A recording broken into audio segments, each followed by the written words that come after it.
Hello hi అండి, నమస్తే. నా పేరు వెంకట్. Welcome back.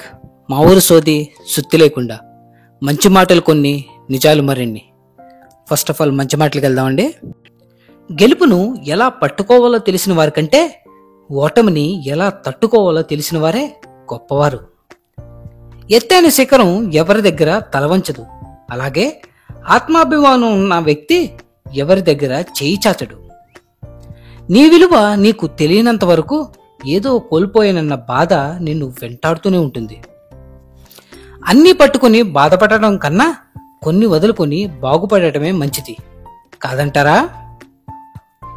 ఇష్టం లేని ప్రేమ, అలాగే కష్టం లేని శ్రమ రెండూ వ్యర్థమే. అప్పటికవి ఆనందాన్నిచ్చినా తరువాత మాత్రం బాధిస్తాయి. గుర్తుంచుకోండి. ఎప్పుడూ కూడా ఊహలనేవి వాస్తవానికి దూరంగానే తీసుకెళ్తూ ఉంటాయి. కానీ ఎంత దూరం వెళ్ళినా రావాల్సింది వాస్తవానికే. అర్థమైందనుకుంటా. కొన్నిసార్లు తట్టుకునే శక్తి కన్నా కొన్నింటి నుండి తప్పుకునే తెలివి ముఖ్యం. గుర్తుంచుకోండి. ఎప్పుడైనా గమనించారా? ఒకప్పుడు వృధాగా ఖర్చు పెట్టింది ఇప్పుడు ఖరీదైపోయింది. డబ్బు కాదు, అది కాలం. అవునా? ధైర్యం అంటే ప్రమాదాన్ని లెక్క చేయకపోవడం కాదు, ప్రమాదాన్ని సరిగ్గా అంచనా వేయడం, అలాగే దాన్ని ఎదుర్కోవడం. అర్థమైందనుకుంటా. మన కోసం ఏడ్చేవారుంటే మన అదృష్టంగా భావించాలి. మనల్ని చూసి ఏడ్చేవాళ్ళుంటే వారిలో లేని మంచితనం మనలో ఉందని సంతోషించాలి. నీ ధైర్యం నీకు తోడుగా ఉన్నంత వరకు ఏ సాయం కోసం ఎదురు చూడకు. కొన్నిసార్లు ఎంత సంతోషంగా ఉన్నా మనస్ఫూర్తిగా నవ్వలేము. ఇంకొన్నిసార్లు ఎంత బాధగా ఉన్నా ఎవ్వరికీ చెప్పుకోలేము. అవునా? నీ కడుపు నింపుకోవడం కోసం ఇంకొకరి కడుపు కొట్టకు, అలాగే నీ దాహం తీర్చుకోవడం కోసం ఇంకొకరి కన్నీరు తాగకు. నువ్వు ప్రేమించినంత గొప్పగా ఎదుటివారు కూడా ప్రేమిస్తారని ఎప్పుడూ అనుకోకు. అది ఎప్పటికీ జరగని పని.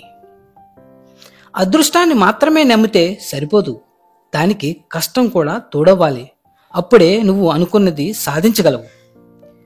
నీ యొక్క విజయాలను నీకంటే చిన్నవారితో పంచుకో. నిన్ను మనస్ఫూర్తిగా తీసుకుంటారు. నీ ఓటములను నీ పై స్థాయి వారితో పంచుకో. వారి అనుభవాలతో గెలవటం ఎలాగో నేర్పుతారు. మన ముందు ఎంత పెద్ద సమస్య నిలిచింది అన్నది ముఖ్యం కాదు, మనం ఎంత బలంగా నిలబడ్డాం అన్నదే ముఖ్యం. నిజం అనేది మనిషిని బాధ పెట్టవచ్చు, కానీ అబద్ధం మాత్రం మనసుని చంపేస్తుంది. ఎప్పుడూ కూడా తలరాతలు లేనివారినే మనం ప్రాణం కన్నా ఎక్కువగా ప్రేమిస్తూ ఉంటాం కాదంటారా?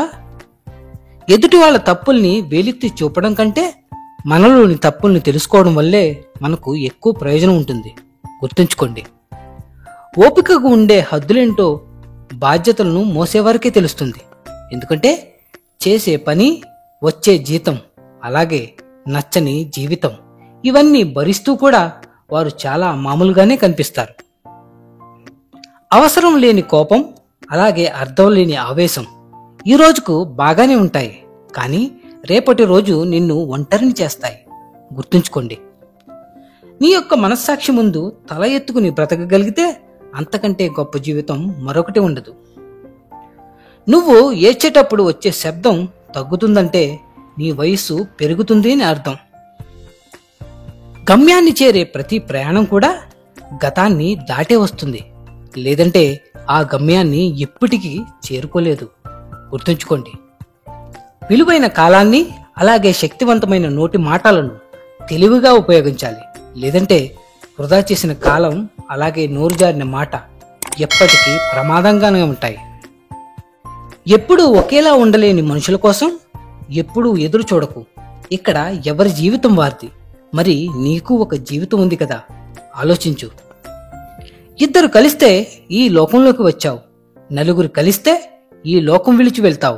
బ్రతికున్నంత కాలం ఆ ఇద్దరికి కష్టం అనిపించకు, అలాగే ఆ నలుగురికి నష్టం కల్పించకు. కోపం అనేది కొంతకాలం ఉంటుంది, కానీ ఆ కోపంలో తీసుకున్న నిర్ణయాలు మాత్రం ఎప్పటికీ ఉండిపోతాయి. కాస్త ఆలోచించండి. ఎప్పుడు కూడా భరించేవాడిని తెగించేలా మార్చవద్దు, వాణ్ణి ఎవరూ కూడా తట్టుకోలేరు. ఈ ప్రపంచంలో వెలకట్టలేని సంపదలే రెండే రెండు. ఒకటి మనశ్శాంతి, రెండవది సంతృప్తి. ఈ రెండింటిని సంపాదిస్తే అఖండమైన ఆనందం తప్పకుండా మీ సొంతం అవుతుంది. తనకంటూ ఒక జీవితం ఉందని మర్చిపోయి కేవలం తమ పిల్లల భవిష్యత్తు కోసం కష్టపడేవాడే తండ్రి కాదంటారా? ప్రతి ఇంట్లో అక్కని చెల్లిని జాగ్రత్తగా చూసుకోండి. ఎందుకంటే వాళ్ళు వెళ్ళిపోయాక కలుద్దాం అంటే కూడా ఇతరుల అనుమతి తీసుకోవాల్సి వస్తుంది. ఓపికగా ఎదురుచూడు, ఓటమి కూడా తిరిగి వెళ్ళిపోతుంది. సమస్య వెనుక సమాధానం, దుఃఖం వెనుక సుఖం, అలాగే ప్రతి కష్టం వెనుక ఒక అవకాశం ఎప్పుడు తప్పకుండా ఉంటుంది. ధైర్యంగా ఉండండి. ఇక నిజానికి వెళ్దామండి.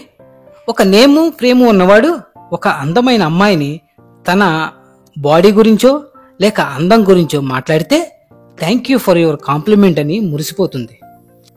అదే మనలాంటి ఒక మామూలు మనిషి అదే అందమైన అమ్మాయితో అదే మాటలు మాట్లాడితే తన నోటి నుంచి వచ్చే మాటలు ఏంటో తెలుసా?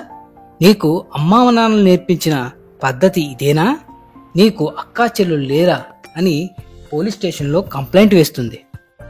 దీనిలో మీరు తెలుసుకోవాల్సిన నీతి ఏమిటంటే, నేము ఫ్రేము డబ్బున్నోడు బూతులు మాట్లాడినా నీతులు లెక్క వినపడతాయి.